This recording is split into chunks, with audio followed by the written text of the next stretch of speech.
In this video lecture, we need to learn the compiler assignment number 6, register allocation algorithm that translates the given code into one with fixed number of register. This is a lab practical of compiler number 6. Now, let's go to some theory part. That is a simple code generator. There is a code generator is one of the tool is basically used to generation of final target code. So while we are going to generate a particular target code, we need to take care about the various register. So register allocation and register assignment is one of the biggest issue in front of code generator, because of register is very important, very crucial to perform any operation. Whatever the data which is stored into register easily can access as compared to the data which is stored in the memory. So that register allocation is a very important task. Okay, so a simple code generator is one of the tool. Basically this tool is used to convert any 3 address code into the target code. So while we are going to convert into the target code, next is information is required. So liveness and next is information is basically used for generation of target code. Which variable is live, which variable is dead. If you know already, then that redundant load and store type of instruction is completely eliminated. So for each operator in a statement, there is a target language operator. Whatever the operator which is used in the particular statement, like plus, there is an add target language operator going to use, minus, again subtraction, that sub is a target language operator used for multiplication, mult, division, div. So these are the various target language operators basically used for each and every operator. Okay, now the function getReg function is used to assign a register to the variable. Assigning the register to a particular variable. So allocation and assigning of register for a variable, we are going to use the function getReg function. Here the computed result are kept in the register as long as possible, which means result is needed in another computation. Register is kept up to the procedure call or end of the block to avoid the error. So whatever the data which is stored into register, we are going to keep that data into the register as long as possible for further. Why? Because of that register, if that register is needed for another computation, if that computation is happen over here, if in that computation if the register is required, the data what we store into register is required, so keep that data into the register without transferring it into the memory. So check if operand to the 3 address code are available in the register or not. So while we are going to assigning a register to the particular variable, before going to assign it, check that variable is available into the register or not, if that is reside into register or not. So for this purpose, we have to require address descriptor and register descriptor. These are two basically functions used to check whether the variable is stored into register or not. Suppose consider here, for example, a equals to b plus c. This is an example, simple example. So here we are going to perform the addition. If we consider a, b, c are all in the register, so here we consider b and c in the register, then we just add that is ri, that is b to rj, and result store into ri. So the instruction cost is what? 1.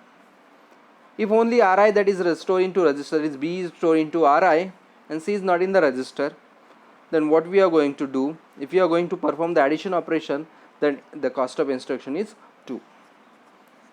But what we are going to do, if we need to load that c into one more instruction rj and then we perform the addition, then the costing of load is 2 plus addition costing is 1, so total costing is 3. So depends on where the particular variable availability, the cost of the instruction is increased.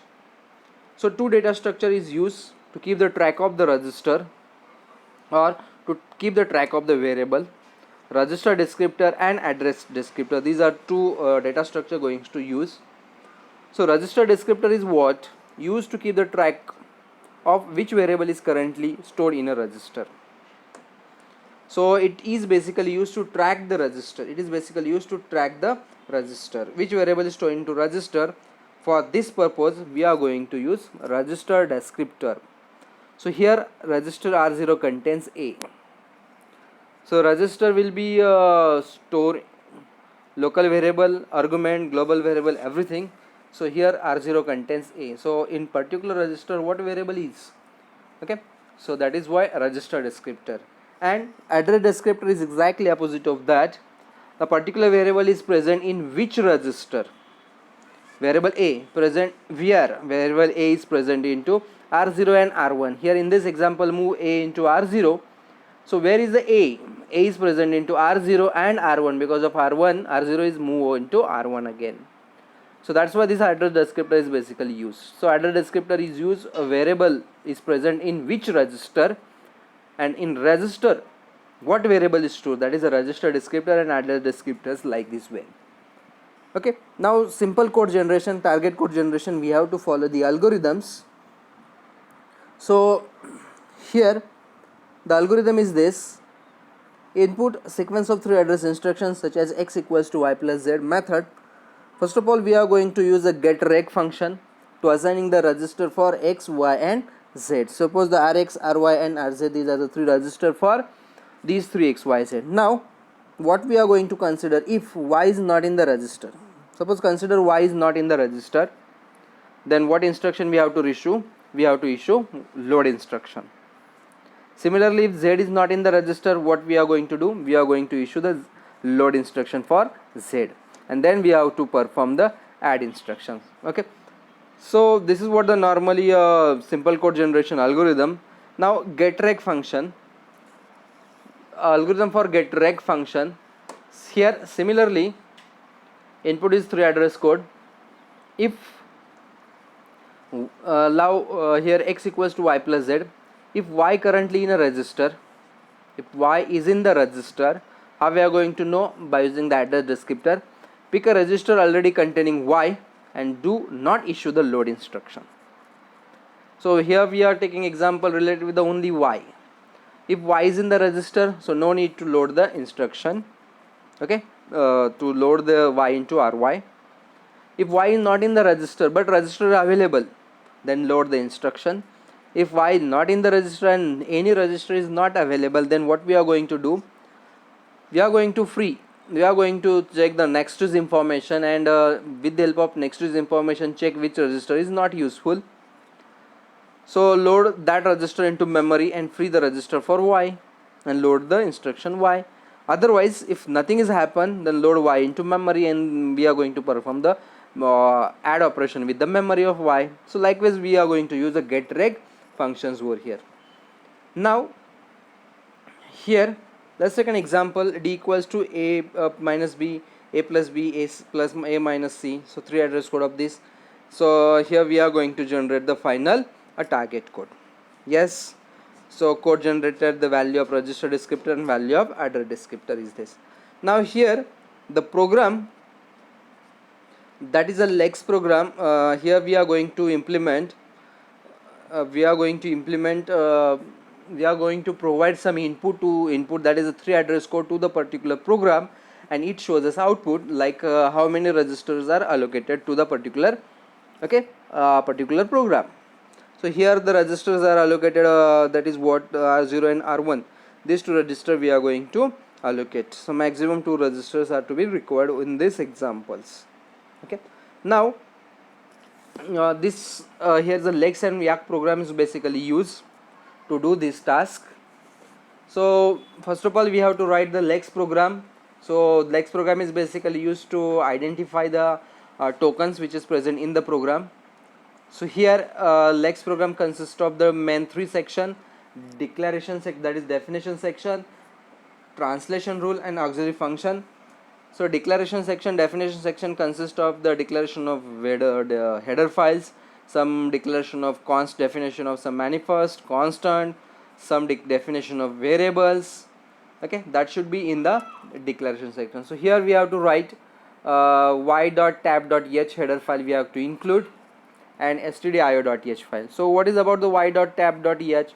This is a header file which is generated by the compilation of, after compilation of Yak program. So all the definition of token is present over here, y.tab.h. Okay, now here what we are going to do, and we are going to use a printf statement, so that's why we require a standard stdio.h statement. Now translation rule, what the translation rule, if slash t slash n are there, then nothing operation will be performed, but any alphabet, any letter which is followed by letter or digit, if this will be happen, then what it returns simply name. So name is nothing but any token, which that is what we call as identifier. So that token name is now copied to the vname. So vname is a symbol of union, okay, where the current token is to be stored. Okay, so here we are going to perform some actions for the particular regular expression. If any token which is present, then this action will be performed, and it returns simply a particular token name. Okay, now after this we are writing the Yak program. So this Yak program uses the concept of file handling concept. So here printf function is basically used to write something data into the into the file. Okay, in the declaration section again, this Yak program having the three section: definition section, translation rule section, and the auxiliary function. So definition section must be consist of definition of header files. So here whatever we required in the program, some file handling concepts we required. So c type.h, this header file we are required here. Some string related concepts we are going to use, so that's why string.h header file we required. Some printf statement we written, so that's why standard input output this header file we required. And again we are declared over here file pointer variable who actually points to the first character of the file, that is p out. Okay, so here vname, as we declared the symbol vname over here. So vname is the type, okay, of expression, type of expressions, okay, which is attached with the yyl. Okay, so that yytext, that is the current token that is stored into yytext. So yytext is a variable that store the current token. Okay, now the left percentage left, percentage token, percentage type. So these are the definition what we call as percentage left, that is a plus and minus is a left associative, which means left plus should execute first whenever there is a 2 plus will be occurred into particular expression. Then percentage token name is name. Whenever the token vname is appeared, its name is token name is name. Whenever this is a vname is appeared, type is expression type. Now the translation rule will be start. The translation rule consists of the semantic action along with context free grammar. Here the input means line followed by /n input, or simply /n input, nothing action will be performed. Or line may be what, simply name equals to expression. If this happen over here, name equal to expression, so name will be present at the $1 equal to $2, and expression is a $3. Okay, now what we are going to do, once name equal to expression appears, that is what this is what we call as a storage. The value of expression will store into name. So whenever this happen, what semantic action will perform? So we have to write into the file fp out. So a particular pointer variable. With the help of that, what we need to write, move %s ax. So ax is a register here. So whatever the $1 that is a name, we have to store a register value that is present into the x. We have to move into %s. So this will be a simply statement over there. So whatever the name value, we have to move into expression. So like this way. Second, what expression may be a name plus another name. That is an add instruction is there. So what we are going to do now, we have to first of all move something into register, and then again add that one into the particular register. Now here we are going to use the two printf functions, semantic action. First of all, we have to move that statement, we have to write into the file, move ax %s. So what is the %s? That is what the particular expression, particular name that we are going to move, and add that one into $3. Okay, so result will be stored into ax. Now the next one, or name expression may be name minus name, which is similar above, the plus which is similarly above. So here expression equals to name plus name, which means what? Expression is a $, which is equals to $1 plus $3. So $1 is load into register and it is add with the $3. Similarly about the minus, subtraction, division, whenever there is a simply expression will be a simply name. What happen again? We are going to exactly opposite of the first statement, that is fprintf f out, move ax into comma %s. So percentage is nothing but what?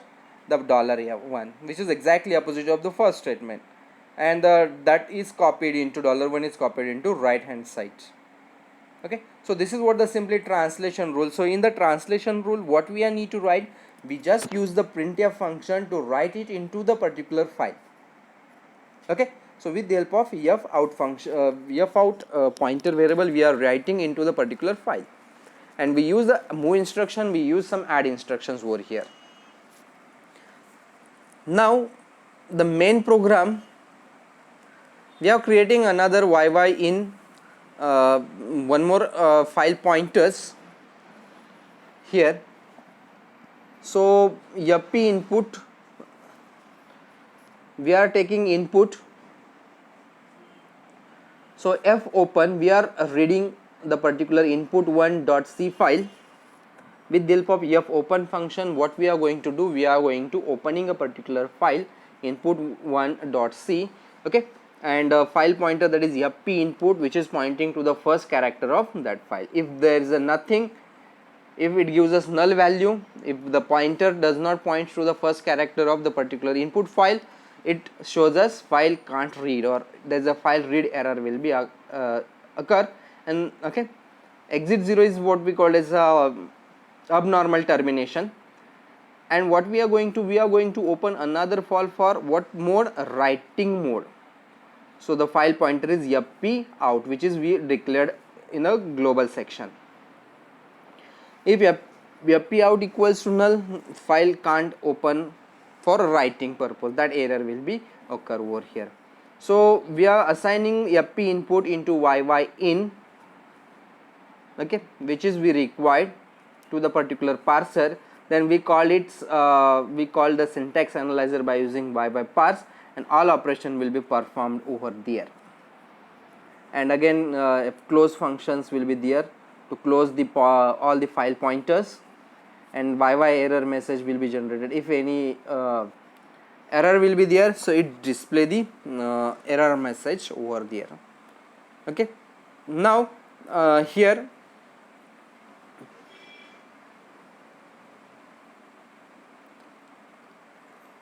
what input we are going to provide, input.c. suppose this is a 3 address code which is provided, which is given to the particular program. Okay, and when we run the same program, it creates output file, that is output.c file, and there we have to show the actual target code which are related with this. Okay, so on the basis of this, whenever we given this input.c to the above program, this, then we got completely output. That output will store into which file, which is stored into output.c file. Okay, that is completely shown to conversion of this expression into a target code. So there we understand the actual machine code, register allocation. Okay, now here it gives us move say into particular register, then add that that one into D, load into T1, then the result of T1 again load B into register, and then there is a subtraction addition, store into T2, then create a new register.